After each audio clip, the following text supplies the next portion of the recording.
پھر اس کے بعد ایک اور بادشاہ آیا، اس کے کمانڈر نے بھی تورات کے تمام دستیاب نسخوں کو جلا دیا، یعنی کہ 3 دفعہ یہ پریکٹس دہرائی گئی۔ اب جو ہمارے پاس تورات کی شکل میں بکس موجود ہیں یا لٹریچر موجود ہے،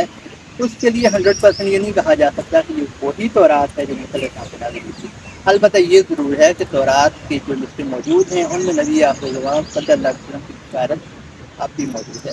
اب ہم آتے ہیں زبور کی طرف۔ زبور بیسیکلی حضرت داؤد علیہ السلام پہ نازل کی گئی، اور ابھی جو زبور کے نسخے موجود ہیں وہ فقط دعاؤں پہ مشتمل ہیں، جبکہ صاحب کتاب جو نبی ہوتا ہے وہ ایک نیا قانون، ایک نئی شریعت لے کے آتا ہے۔ وہ شریعت یا وہ قانون یا وہ لا موجود نہیں ہے، دیٹ مینس وہ بھی ہم تک مکمل نہیں پہنچا۔ اس کے بعد جو ہے حضرت عیسیٰ علیہ السلام پہ انجیل نازل فرمائی گئی۔ تو انجیل اب جو ہمارے پاس انجیل کے نسخے موجود ہیں وہ بھی 4 مختلف نسخے موجود ہیں۔ اسے انجیل ہم لوکا کہتے ہیں، لیوک جو ان کے ریفرنس سے ہے، پھر انجیل یوحنا ہے، اس طرح انجیل مرکز ہے۔ تو یہ 4 مختلف اناجیل موجود ہیں، لیکن ان کی ہسٹری بھی یہ ہے کہ ایک دفعہ جرمنی میں ایک اناجیل کو کمپیئر کرنے کا ایک مطلب انہوں نے فنکشن کا اہتمام کیا کہ انجیل کے جتنے نسخے موجود ہیں انہیں کمپیئر کیا جائے، کیا وہ سب میں ایک جیسی عبارات ہیں یا کچھ فرق ہے۔ تو 3 4 سال 5 سال یہ پریکٹس چلتی رہی۔ تو اس کے بعد جو پوری رپورٹ شائع ہوئی اس میں کہا گیا تھا کہ انجیل کے دستیاب نسخوں میں اب بھی 42,000 سے زیادہ آپس میں فرق ہے، یعنی کہ 42 پوائنٹ یا 42 مقامات ایسے ہیں جہاں پہ ہر نسخے میں کچھ اور لکھا ہوا ہے، ایک میں کچھ اور ہے، دوسرے میں کچھ اور ہے، تیسرے میں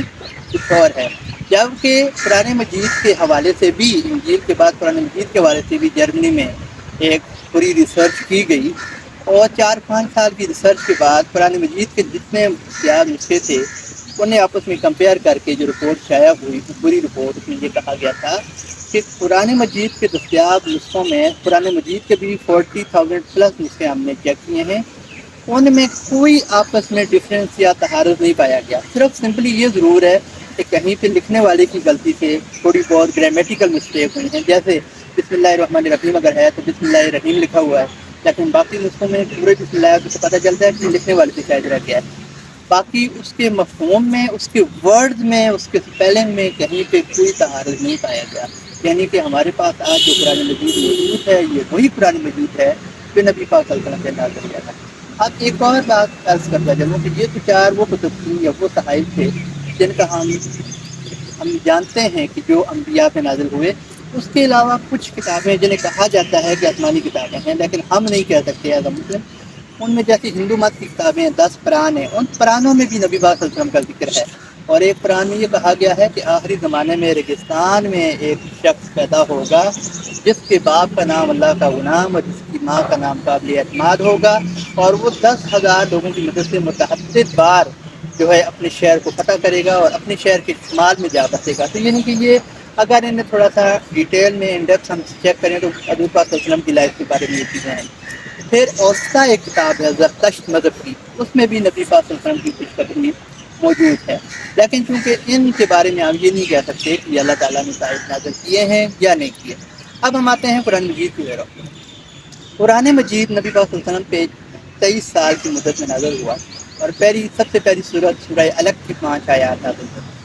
اب اگر قرآن مجید کی ہم ترتیب کا جائزہ لیں، سورہ الگ سب سے پہلے نازل ہوتی ہے، ابھی ہم قرآن مجید کو جب ہم کھولتے ہیں تو سورہ الگ آخری پارے میں ہے، اور اگر صورتوں کو ہم گنیں 114 صورتیں ہیں تو 96 نمبر پہ سورہ الگ ہے۔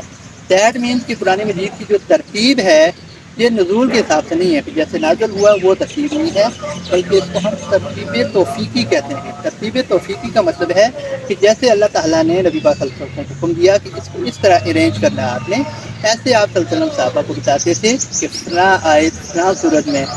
فلاں آیت سے پہلے یا فلاں آیت کے بعد دیکھیں۔ اب اس کی حفاظت کا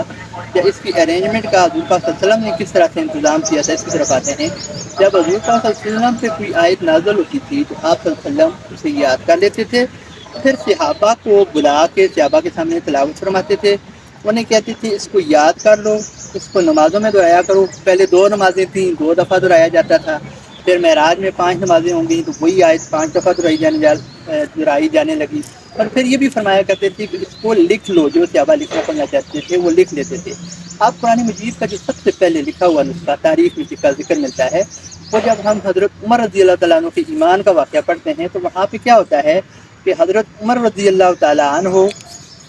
اپنی بہن کے گھر میں جاتے ہیں تو وہ قرآن مجید کی تلاوت کر رہی ہوتی ہیں، تو وہ کہتے ہیں کہ مجھے دکھاؤ تم کیا پڑھ رہی ہو،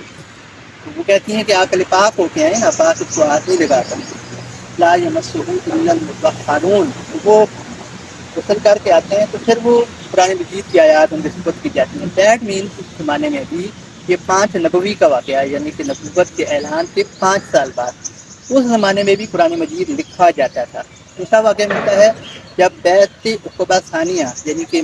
مدینہ کے لوگ آئے نبی پاک صلی اللہ علیہ وسلم سے بیعت کرنے، اور آپ صلی اللہ علیہ وسلم کو انہوں نے گزارش کی آپ ہجرت کر کے مدینہ شریف آ جائیں، تو وہاں پہ ایک مدینہ سے شخص آیا جس کو نبی پاک صلی اللہ علیہ وسلم نے کچھ آیات لکھی ہوئی تھیں، یہ جا کے پڑھا کرو اور پڑھایا کرو، یعنی کہ شروع سے ہی قرآن مجید لکھنے کا انتظام موجود تھا۔ آپ دیکھیں 2 چیزیں ہو گئیں، سب سے پہلے آپ نے یاد کرنا ہے، پھر آپ نے لکھ لینا ہے، اور پھر ایک اور اہتمام یہ تھا کہ جو لکھ لیتے تھے اس کو فرام ٹائم ٹو ٹائم نبی پاک صلی اللہ علیہ وسلم کو سنا دیا جاتا تھا کمپیئر کرنے کے لیے کہ کیا کسی کی رائٹنگ میں کوئی کمی بیشی تو نہیں رہ گئی۔ یہ 3 انتظامات ہو گئے پہلے دور میں، اور پھر حضور پاک صلی اللہ علیہ وسلم کی ہجرت کے بعد مدینہ شریف میں ہر سال حضور پاک صلی اللہ علیہ وسلم رمضان میں اس سے پہلے جتنا قرآن مجید نازل ہوتا تھا اس سارے کو ایک دفعہ صحابہ کے سامنے ریپیٹ کر دیا کرتے تھے کہ آپ اپنا نسخہ لے آئیں جو آپ نے لکھا ہے، اور پھر جب میں پڑھوں گا تو کمپیئر کرنے کہیں کوئی کمی بیشی تو نہیں ہے۔ اور پھر نبی پاک صلی اللہ علیہ وسلم نے اپنی حیات مبارکہ کے آخری سال میں 2 سال قرآن مجید کا یہ دور کروایا، قرضہ کہتے ہیں، قرضہ آئین پیش ریت واد ہے قرضہ۔ قرضہ کا مطلب یہ تھا کہ صحابہ اکرام اپنے نسخے لے کے آئے، نبی پاک صلی اللہ علیہ وسلم نے انہیں بھی سنایا اور صحابہ نے اپنے نسخے نبی پاک صلی اللہ علیہ وسلم کو بھی سنائے، اور اس سے پھر ڈبل کمپیئر ہو گیا کہ کسی نسخے میں کوئی کمی بیشی تھی تو وہ کور ہو گئی۔ اس کے بعد میں یاد کرتا قرآن مجید کی کمپائلیشن کے حوالے سے ہم پہنچے ہیں قرضہ تک۔ ہر سال نبی پاک صلی اللہ علیہ وسلم قرآن مجید کی روین کر دیا کرتے تھے، صحابہ اپنے نسخوں کو کمپیئر کر دیا کرتے تھے، اور نبی پاک صلی اللہ علیہ وسلم کی حیات مبارکہ کے آخری سال میں 2 دفعہ یہ روین کی گئی۔ اب اس میں قرآن مجید کی جو کمپائلیشن کا نیکسٹ دور ہے صحابہ کرام کا، اس پہ انشاءاللہ ہم اگلی ویڈیو میں بات کریں گے، تاکہ جو حقائق ہیں آپ اس میں مکس نہ ہو، آپ اچھی طرح کمپریہنس بھی کر لیں، یاد بھی کر لیں۔ لہٰذا اس کے باقی جو اس ٹاپک کے حوالے سے کانٹینٹس سے انشاءاللہ نیکسٹ ویڈیو میں شیئر کیے جائیں گے۔ السلام علیکم ورحمۃ اللہ۔